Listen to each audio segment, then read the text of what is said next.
Good afternoon. This is James Cena Green from A Mother's Cry with another AMC Response. AMC Response is the commentary that I provide in response to a news event. I try to do this weekly, but it doesn't always work out that way. But today I am responding to the police killing of a young Black woman on August 24th in Ohio. This young woman was 21 years old, and her name is Takaya Young. When I first was told about this story, I felt nauseated, like I felt sick, literally to my stomach. And then I went and read the story and watched the video. And I had an excessive, emphatic response. So I had to take a couple of days to get myself together before I could even talk about it with you all. In addition to the fact that I'm dealing with the grieving of my parents, missing my loved ones, so forth and so on. But I decided to go ahead and talk to you about this because it is one of the worst stories that I have heard in a while. And there's constant stories about police officers killing young Black people. But this particular story really disturbs me on a whole nother level. This young woman, as I said, her name is Takaya Young. She was 20 years old and pregnant.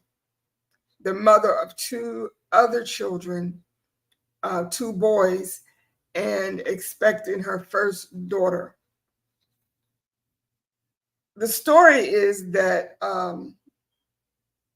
she had been identified by a store employee as someone who had stolen alcohol from the store.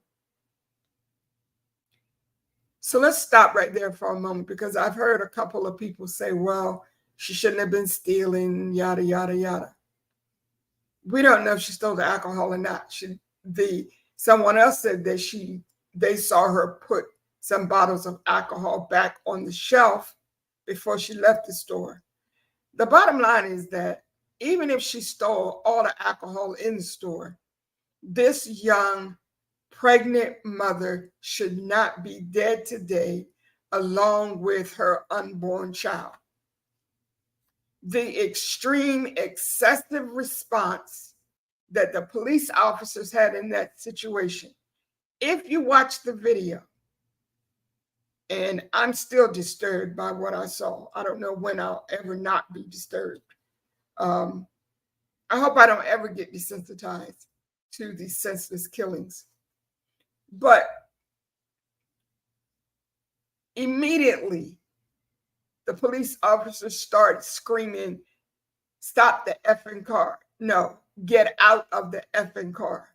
So there was the profanity, the intimidation, all of that from the jump. She's steady in the car saying, and she's like, "Why?" And the officer says, "Because somebody said you stole something from the store." She's yelling, "I didn't steal anything." He's still saying, "Get out the effing car." Then another bozo in a uniform comes up and stands in front of the car, and he's screaming, "Get out the effing car." So as a mother, period. All right, let's just go there. As a mother and you're pregnant, one of your initial responses is to protect your child. So you're looking out the window, you see two police officers, both with guns trained on you, pointed directly at you. You know the history and you know the current state of these police officers killing Black people, some compliant, some not compliant, all in fear of their life, and they have every right to be. It's easy to say what you would have done and what you would not have done because you weren't there. I wasn't there. I do know that my response is always going to be to protect my child. So I'm thinking maybe she thought I need to get away from here. Okay. I don't know what she thought because nobody got an opportunity to ask her what she thought because she was murdered. The video clearly shows her turning her wheel of the car to get out away from these two knuckleheads with these guns. And yes, it's obvious that I have dislike for bullies and badges. I don't ever try to hide that, and I will never change my feelings about that. I know that there are great men and women serving in law enforcement who genuinely care about people, who will do whatever they can do to de-escalate a situation. But I know that there are also some who automatically they see a Black face, whether it's a male face or a female face, and they assume the worst and they go to the extreme. It was not necessary for that man to kill that woman because she wouldn't get out of the car and face two white men with guns pointed at her face. There is no excuse for that young woman and that unborn child to be dead today. And I guess you can tell I'm really upset and pissed off about this whole situation. And I am. As a Black woman in America, I understand the hostility that we receive, the assumption that our people, always a negative assumption, always thinking the worst, assuming the worst. And so we live in a state of constant fear, not just for our Black brothers, our Black sons, our Black grandsons, but for our Black people, period. My heart breaks for that family. This young woman had two other children at home, two sons, who are now without their mother. She had been informed that the baby she was carrying, which was due in November, was a girl, would have been her first daughter. So these boys are going to miss out on having their mother and a new sister and all the other family members that are affected by her murder. And I will continue to use that word because she was murdered right there on video. I also read that the Blendon Township Police use of force policy provides that officers should try to move away from an approaching vehicle instead of firing their weapons. I didn't see anybody moving anywhere. Both of the officers were placed on paid administrative leave after the shooting. The officer who did not fire his gun has since returned to duty. Of course he has. The Ohio Bureau of Criminal Investigation is investigating the shooting. I can't speak for anybody else, but from the mother's cry response, I am sick and tired of these state-sanctioned murders against my people. I'm tired of it. At 21 years old, this baby girl had just begun living. Like, there's so much more to do with your life at age 21.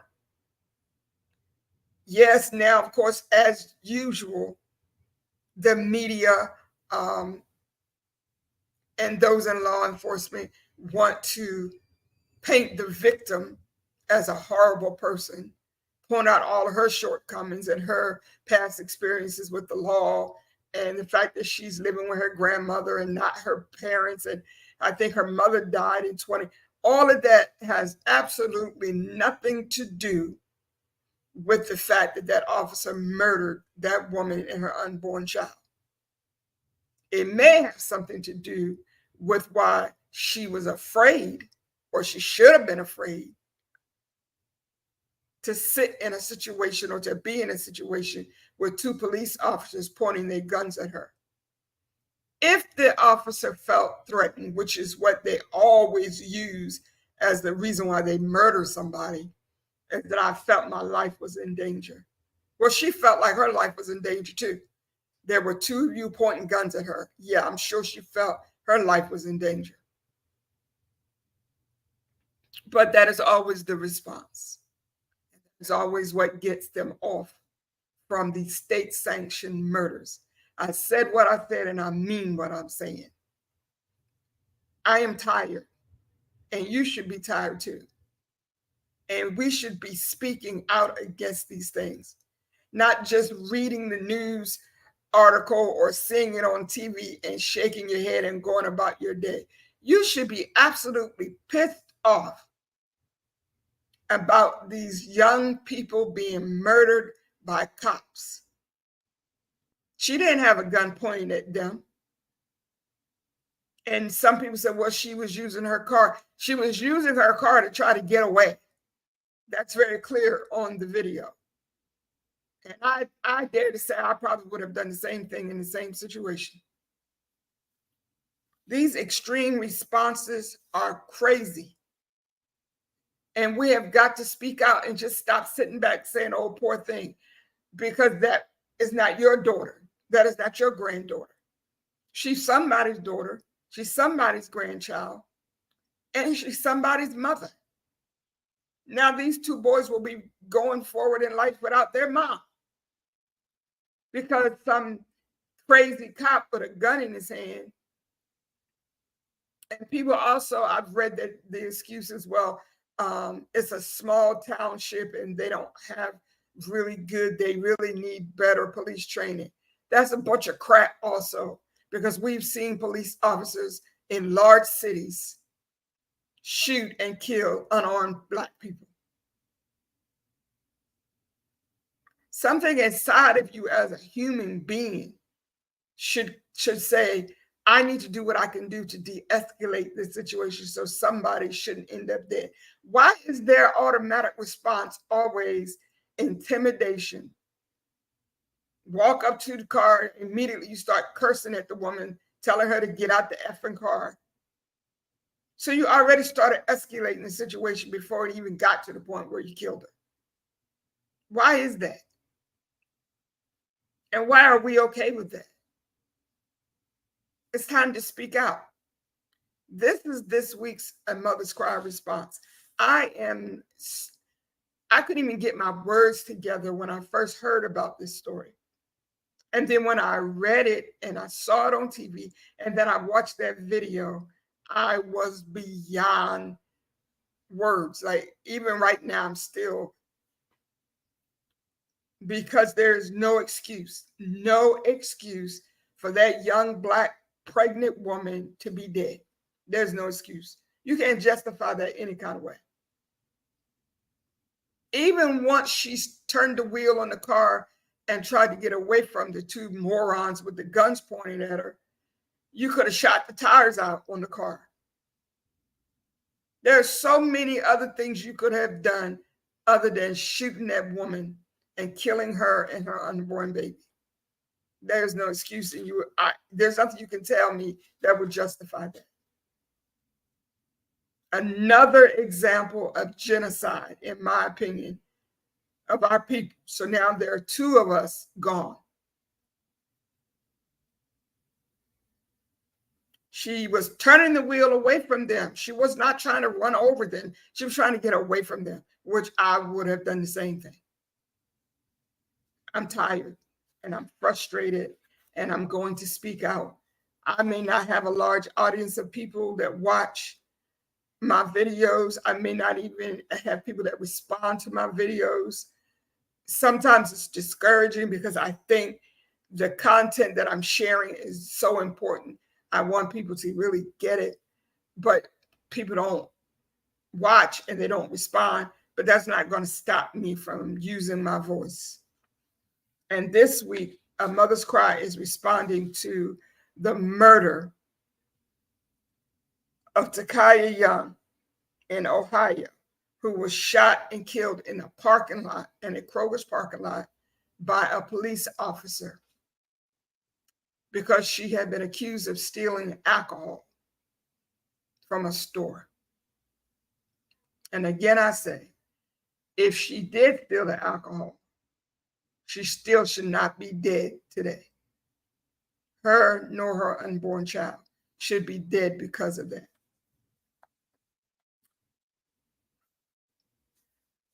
That's all I'm going to say about this situation, because I'm so angry.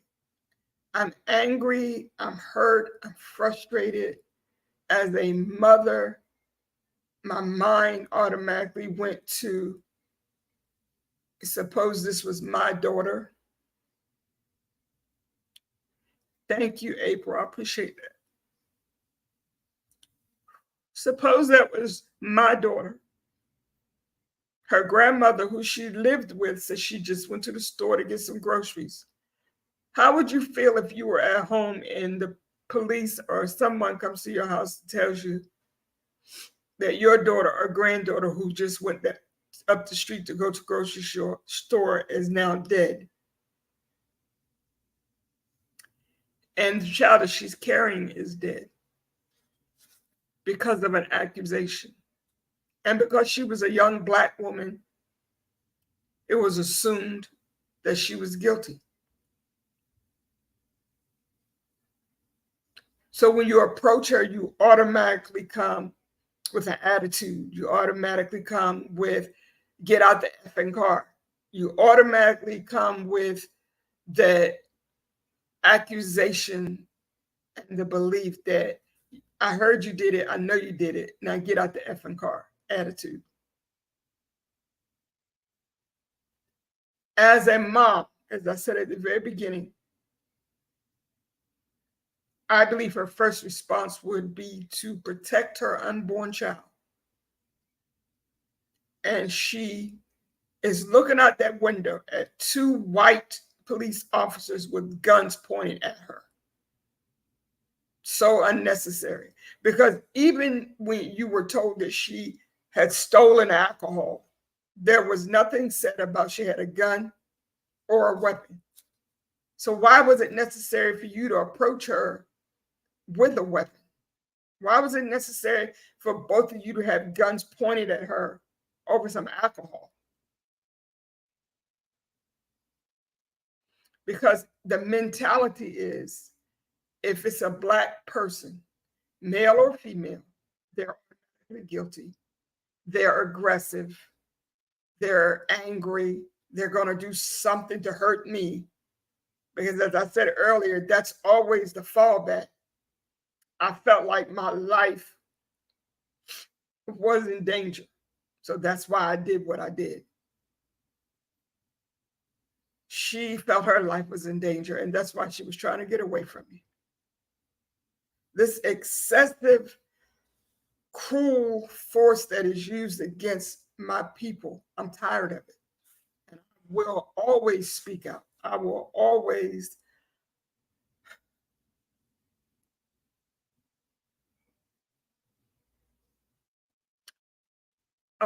say what I feel. Angry, hurt, frustrated, whatever. I'm going to speak out. I'm going to use my voice as long as God allows me to have one. Because somebody has got to stand up. And as I said, I know some police officers personally who are great people, who are great human beings, who understand how to treat people. But there are too many of them that have the attitude that if I see a Black person, male or female, young or old, and they've been accused of doing something, then I have to believe they did it until it's proven that they didn't. And far too many of them are not even getting an opportunity to prove either way because they end up dead. And you can say that compliance crap, because we all know stories of those who complied and they still were murdered by police officers. That's the only word I can use because that's what they did. today, as we go having barbecues and just enjoying our time with our families and loved ones, or some of us just, having a day off and just enjoying peace and quiet from work or whatever the case may be. Think about the young people in your life and the world that they are living in. Yes, police using excessive force and police brutality and all that is not new. That's been going on forever. But it's becoming more open now. We're hearing about it more. We're seeing it more than we've ever seen it. And we have to speak out. That is the conclusion of A Mother's Cry Responds. Let us just pray for her family, her 2 children, 2 sons. I think one is 3 and one is 6 is what I read, that will now be growing up without their mom. Pray for her, all of her family members. Boy. I will talk to you all later. I hope you have a blessed day.